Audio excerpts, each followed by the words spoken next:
Falando em amamentação, que história que é essa? Como assim amamentação?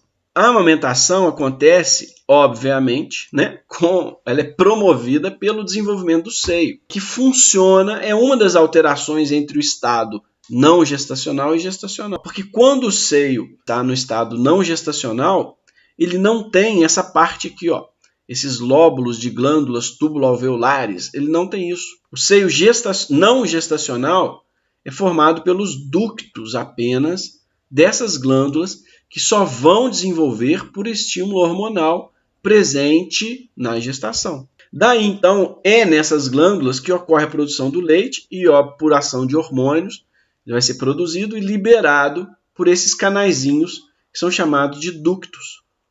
São ductos que vão confluindo até virar um ducto maior e mais espesso, chamado ducto galactóforo. Tem uma região dilatada dele próxima ao mamilo, chamada seio galactóforo.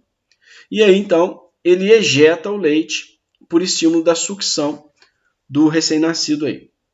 Essas glândulas, olha só que interessante, ficam imersas num tecido de preenchimento até então, chamado tecido conjuntivo. E esse tecido e essas glândulas, que na não gestante estão ainda apenas como ducto, vai ter o seu funcionamento alterado. Que funcionamento é esse? Vamos ver, olha aí, olha só. Essa glândula fica assim, ó. Então, aquele ducto por onde o leite passa, quando produzido, ele vem de uma região chamada estroma. Então, a glândula mamária vai produzir o leite, liberar nesse canalzinho que é o ducto, e dependendo da posição do ducto, ele vai ter nomes diferentes. Ou intralobular, ou ducto galactóforo, que é o extralobular, e por aí vai. Quando essa glândula é cortada ao microscópio, ela tem esse aspecto aqui. Então, eu não sei se você tem oportunidade de assistir aulas ao microscópio. Está aqui o aspecto dela. Ó. Cada pontinho azul desse é um núcleo de uma célula. Veja só, quando a gente corta um tubo e olha ele de frente, ele tem um buraquinho dentro.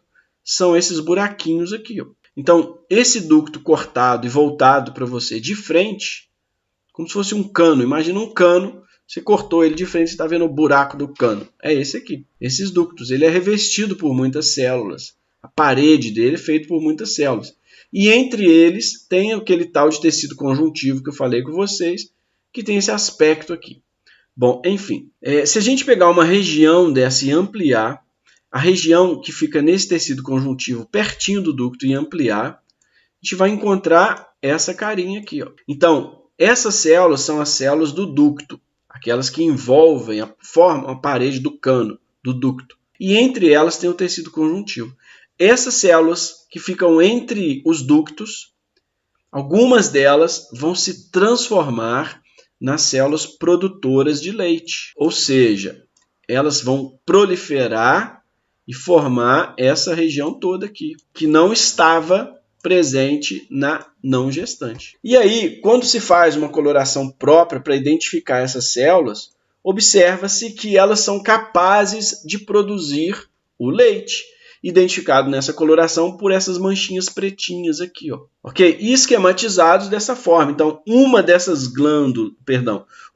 células que produzem leite tem esse aspecto aqui. Tem organelas voltadas para essa função. Então, ela tem o retículo endoplasmático rugoso, o complexo de Golgi, núcleos, mitocôndrias, todas voltadas para produzir muito leite. O que tem no leite?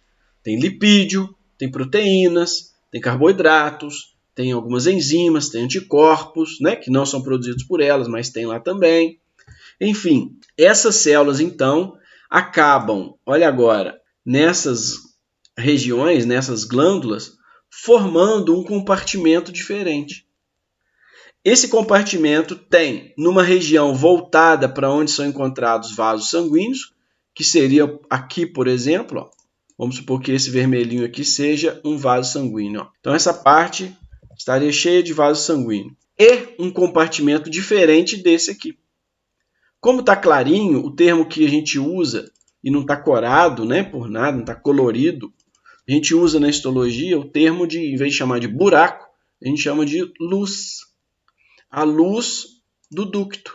É o buraco do cano. A luz do ducto. Então, essa luz do ducto é separada por uma parede do cano, né? É separada por um epitélio do ducto, do sangue que está aqui fora. Então, um compartimento é esse, o outro compartimento é aquele. Um compartimento é fora da luz, outro compartimento é dentro da luz. Representados aqui, ó. Aqui está a parte embaixo, fora da luz, em cima está dentro da luz. E aí, quando você analisa bioquimicamente essas duas regiões, que são separadas pelo epitélio, existem várias diferenças ali. Uma delas é resultante justamente da composição do leite. Então, existem proteínas, existem lipídios e outras moléculas que tem no leite que não tem no sangue. Existem moléculas que tem no leite que não tem no sangue, senão o sangue seria leite, né? Enfim, o volume do leite que é produzido que varia durante a gestação também, assim como a sua composição e o próprio pH, aquele negócio de ácido, base, neutro. pH, por exemplo, dependendo da idade gestacional, pode ser 6,5 do leite materno. É diferente do pH do sangue em repouso, que é 7,4. Então, o pH dessa região, desse compartimento que tem o leite materno, é durante um grande período da gestação mais ácido do que o sangue.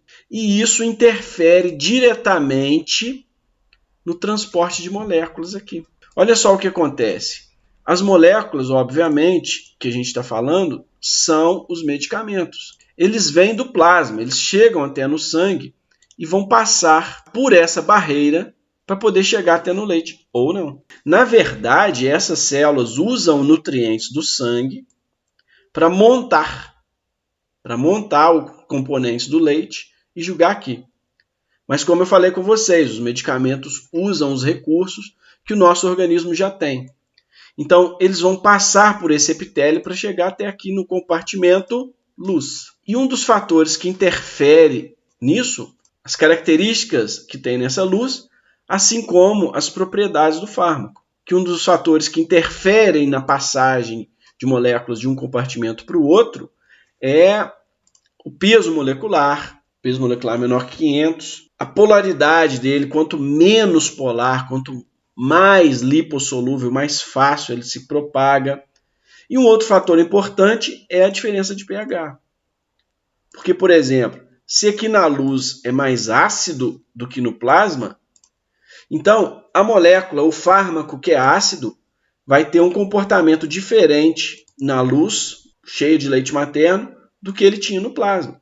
Com isso, então, por exemplo, fármacos ácidos tendem a, quando chegar aqui na luz que está cheio de leite, num pH ácido, tendem a não ionizar e por isso eles retornam. Então não há excreção de fármacos ácidos, ou pelo menos ela é diminuída, vai variar obviamente de acordo com o pKa, do leite materno. A maioria dos fármacos liberados pelo leite materno são básicos, justamente por essa diferença do pH. Mas outros fatores, conforme eu comentei com você, interferem nisso também. Certinho?